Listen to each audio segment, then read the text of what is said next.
Hi, I'm Kona Cat, and today I'm going to show you how to set up and play Meadow. This game runs 1 to 4 players, runs about 60 to 90 minutes for ages 10 and up, and is gorgeously illustrated. We are going to be playing as nature observing wanderers. We are going to be looking at the beautiful landscapes, all the flora and fauna that we can observe. We are going to be collecting those cards into our own little tableau, and whoever has the most cards with the most points from all of our observations will win the game. So let me get into this and show you how to play. This is everything that comes in the box. Here we have our main player board. Over here we have two-sided campfire boards. We use these based on how many players are playing the game. There are 2 block tokens here that correspond with our campfire boards. Up here we have 184 cards, 45 of each kind. Over here we have 11 basic goal tokens. We have 4 two-sided starting ground tokens. This side is our grass side, and if you flip it over, we have our litter fall side. Here we have 28 road tokens. We then have 20 path tokens, 5 in each of the 4 colors, and our 12 bonus tokens, 3 of each in the 4 colors. This is our first player token. This is our round marker here. These components here make up our solo play. And these envelopes down here each contain advanced set of rules to add to the game. And this gold token that's outlined in red corresponds to envelope U when we decide to open that. We are going to start our setup by placing our game board here in the middle of the table in reach of all of the players. Next, we're going to take 3 of our card holders and place them in the spots on the game board here. And our 4th one, we are going to keep off to the side. Next, we're going to shuffle up each of the decks and we are going to place them in the card holders here. We're going to start with the west, place this in the first spot here, the furthest left card holder. We are going to take our south and put that in the middle space here. East deck is going to go on the far right here. And our north deck is going to be placed in the spot that is not on the board currently. Next, we are going to fill up the board with our decks here. We are going to start with this first column here and place 4 of the west cards in this first column where you see the arrow pointing. Our middle deck, the south one, we're going to fill up both of these in the middle. You'll see 2 arrows pointing off of this card holder. So we are going to fill 8 in total. And 1 more here. Our last column here, you'll see the arrow pointing to that. We are going to fill that up with our east, and we are going to fill 4 spaces like so. Next, we want to make sure we keep our road tiles near the board in reach of all the players. Next, you need to choose the campfire board that corresponds with how many players you're playing. You'll see in this bottom corner, there is 2 little people icons here. That's for a 2-player. If you flip that over, that's for a solo game. This one will have 3 players, and this one is for 4 players. So for this setup, we are going to set up for a 2-player game and place that campfire board right there. Next, we are going to shuffle up and choose gold tokens to place on our campfire board. These are the common ones. There is one that has a red outline that is for advanced gameplay. We are going to keep that out of our game. So we are going to shuffle these up and place these on our campfire. For a 1-player game, you would choose 3. For a 2-player game, you would choose 5. For 3 players, 8. And for 4 players, you would choose all 11 placed on the campfire board. We're going to place these gold tokens on these little stumps on the boards themselves. And on a 2-player game, you'll see there are 5 spaces here. On a single-player game, there's 3 spaces here. On a 3-player game, there are 8. And on the 4-player game, there are all 11. So you don't have to remember how many you need to choose because the game board will let you know. So we'll shuffle these up, place 5 on our board here, like so. And the rest of the gold tokens will not be used for the game. Now for our campfire board, we also have these 2 block tokens that we will need to place that will block these notches here. For a 1- and 2-player game, you will use both and place them in 2 of the spots here. For a 3-player game, you would only use 1. And for a 4-player game, you don't use the block tokens at all. Next, we're gonna place our round marker on the first rock of the campfire board. This is how we will keep track of the rounds throughout the game. And there are 6 full rounds where the 6 rocks are. Next, each player will choose a color to play with and take their 5 path tokens and 3 bonus tokens of their matching color. Now, in a 4-player game, this question mark token will not be used as part of their path token options. So that will be removed from the game for a 4-player game. For this setup, I'm gonna have one player choose the purple, another player choose the red, and we will remove the yellow and blue colors from the game. Now that the colors have been chosen, each player will also receive 1 road token with the visible road symbol facing upwards. And then each player will also receive a starting card. They're double-sided, like so. And last but not least, we need our first player to be chosen. The player that was last stung by a bee will receive the first player token and we'll start the game. So we'll go ahead and give our first player token to our purple player here. Now that we have everything set up, we have one last bit of player preparation to do before we start playing the game. Each player will start the game with 5 cards in their hand. You can randomly take the 5 starting cards. You would take 1 west, 2 south cards, 1 east card, and 1 north card.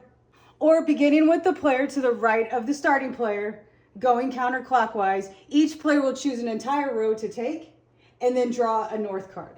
So since this is our first player, our red player would get to choose a row first. This player would choose this first row here, take all of these cards, draw a north card here, and this would be their starting hand for the game, and their hand is kept private from other players.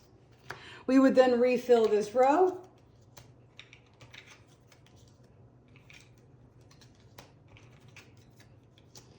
And our purple player can now choose a row. They're going to choose this row down here and also draw a north card and place this all in their hand and keep that private and refill the rows down here like so. Our players have one last little bit of preparation before we start the game. Players need to get their path tokens organized, their goal tokens organized. They will choose which starting ground card side they want to use. So we have our grass side and our litterfall side. This player is going to choose their grass side. This player will choose the litterfall side. This is going to be considered the meadow area for each player. And the meadow area is where you will play ground cards and observation cards. Above the meadow area, we are going to place the beginning road tokens that they were given. This area is going to be considered the surrounding areas, and you will play horizontal cards that are landscape and discovery cards in this area above the meadow. And now we're ready to play. So a brief overview on how the game will play is that players will take these path tokens here and take either an action on the main board here or on the campfire board. On the main board, players will be taking actions to take cards and possibly play cards. On the campfire board, there are actions on the bottom portions of these tokens that can be activated, or you can place your path token on a bench. And once the path token and actions have been taken, that will be the end of that player's turn. And then the next player in clockwise order will take their turn. In a 2 to 3 player game, the game plays over 6 rounds. In a 4-player game, the game plays over 8 rounds. A round ends when all the path tokens have been played. And the game ends when we reach the 6th round and all the path tokens have been played. Now let's get into the details on how to play. On your turn, you can take one of your path tokens here and either place it on the main board or the campfire board. Let's focus on the main board here. The main board action is the top action here with the 1 and this symbol here that is a card with an arrow placing down. That means you will draw a card 1 space from this token in the direction it's pointing, and you have the option to play a card from your hand as well. So if we place this token in this notch here, we can take this card here only. If we were to place it here, we could take this card. If we placed it up here, we could take this card. We'll go ahead and place our token in this notch here and take this card here. And this card will go into our hand. And then we have the option to play one card from our hand. And we will go ahead and play one of the ground cards next to our other ground card here. And then we refill the card that was taken with a new card there.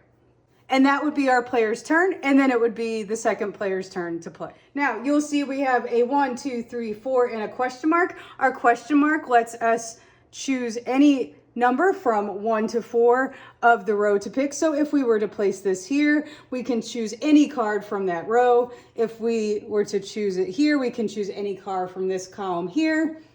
And we still have the opportunity to play a card from our hand if we choose.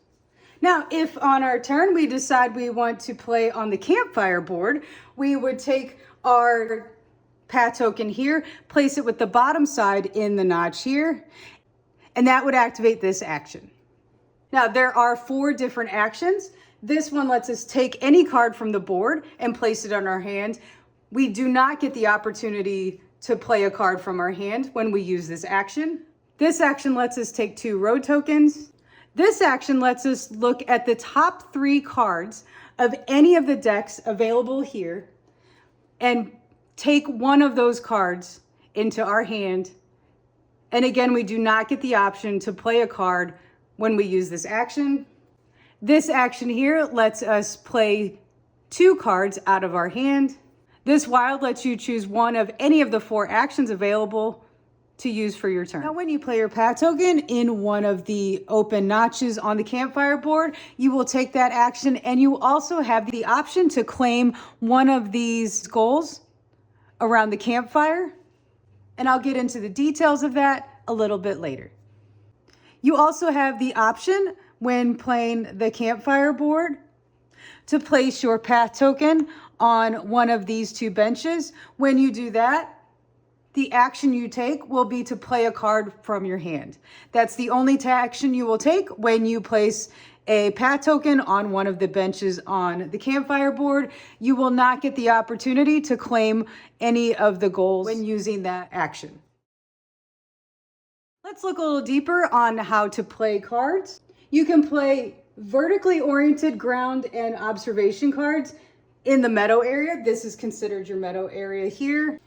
And your horizontal cards will be played in the surrounding area, which is where our road tokens are laid out right now. Once a card is played in either your meadow or surrounding area, you cannot move it. Now, there are 2 different types of cards you can play in your meadow area. There are ground cards that look like these, and then there are observation cards that will look like these. Now, ground cards look like this. They have our card symbol in the top left corner. And in the bottom, they have our ground symbol. This is litterfall. This is the rock symbol. This is a grass symbol. This is a sand symbol. And this is a wetland symbol. When you play these cards, you play them in your meadow area here, and you play them to the left or right of any other ground card, like so. You can only have up to 10 ground cards in your meadow, and the symbols at the bottom, our ground symbol, must always be visible. The ground cards create the lowest level of our meadow and cannot be played on top of other cards. They will always be played on the ground level, like so. Now, these types of cards are our observation cards. These represent types of animals, plants, and fungi, as well as human-made creations like buildings and surrounding items. You will play an observation card either on top of a ground card or another observation card. So to figure out if we can play our observation cards, we need to look at what all of the symbols mean. The top left corner is our card symbol. The symbols below it are the requirements in order to play this card. And this bottom symbol here is the number of victory points we will get for playing this card. Now, if an observation card only has one requirement to play it, you will play that card on top of a card with the required symbol. So this card here requires us to play on top of an insect. We have an insect right here. We would play this card like so, covering the insect symbol, but keeping our ground symbol open. And we now have an animal symbol to use instead of an insect. Now, if a card has more than one symbol requirement in order to play it, You can choose where to place that card as long as those requirements are met. So here we would need 2 sand cards visible. We have a sand card here and a sand card here. We could play this card on top of this one or on top of this one. It's the player's choice where that one will be placed. There's also a card like this one where the requirements are 2 different symbols. We have our insect and our larva, so we could place this one either on top of this spot or on top of this spot here. Again, it's the player's choice, as long as those symbols are visible in your meadow area. Now, if you have a card that has requirements with a slash through it, this means either or. So the requirements for this card to play is either an animal symbol or bird symbol, and either an insect or frog symbol. Now, if you have a card that shows a requirement with arrows next to it, you will actually place this card to the left or right of the matching symbol needed. So for this card here, we would either need a house or a fence symbol visible to play. We have a fence symbol here. We wouldn't play this on top of the fence. We would place it either to the left of the fence or the right of the fence. Now, if you have a card that has one requirement normal and one with the arrows next to it, as long as those symbols are visible, you can place that card either on top of a bird card or to the left or right of the house. So if we want to play this card, we have our bird visible here. We could place it here. We also have the opportunity to place it to the right or left of our house, so we could place it here. Either spot is a valid spot to place it. Now, if you are missing some of the requirements in order to play the card, you can discard any 2 cards from your hand to ignore one of the requirement symbols. You can do this multiple times, but you do need at least 1 symbol visible in your area in order to play the card. Now, these horizontal cards are our landscape cards. Our card symbol is on the far left in the big spot here. This symbol next to it is the requirement needed in order to play it. And this symbol here is how many victory points we get for playing it in our surrounding areas. All of the landscape cards will require a road token. That's the symbol here. You'll see this one only requires a road token. This one only requires 1 road token. This one requires road token and a house be visible in your meadow. When we decide to play a landscape card, you will take this card, place it on top of an open road, and then flip it over because it's no longer open.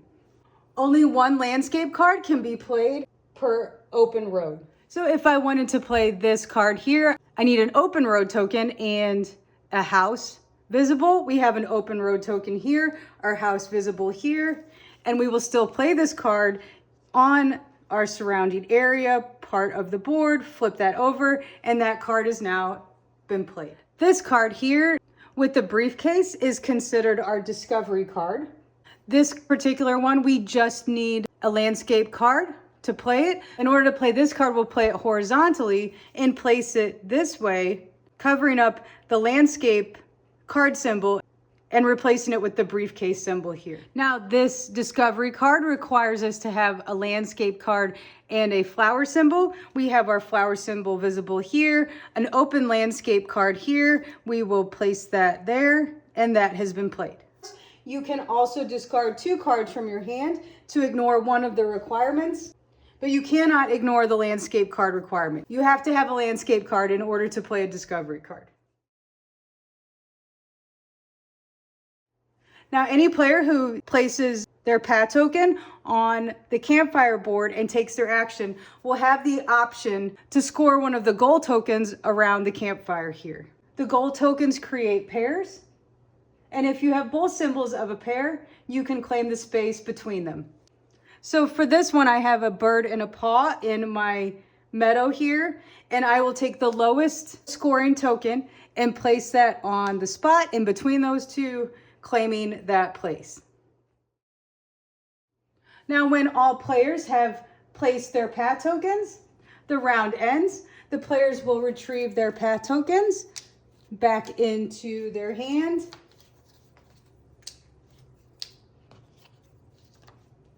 The player that started the round will pass the first player token to the player on their left. In a 2-player game, it's the other player. And then this player will now be our first player for the next round. We will move our round marker up a rock there. And then we play this round the same way as before. Now, when we get to the halfway point and we finish round 3, moving to round 4, you'll do everything we did before, retrieve all of our pad tokens, but now we're going to discard all the cards from the main board here. Place our south deck holder with our north deck holder. The south is now off to the side, and we will fill up the board with new cards. And then we'll start our 4th round and play until the end of our 6th round. When we get to the end of our 6th round, the scoring is very straightforward. We are going to count up all of the victory points that are visible on your meadow and surrounding areas. You will add up your goal tokens that you claimed from the campfire board.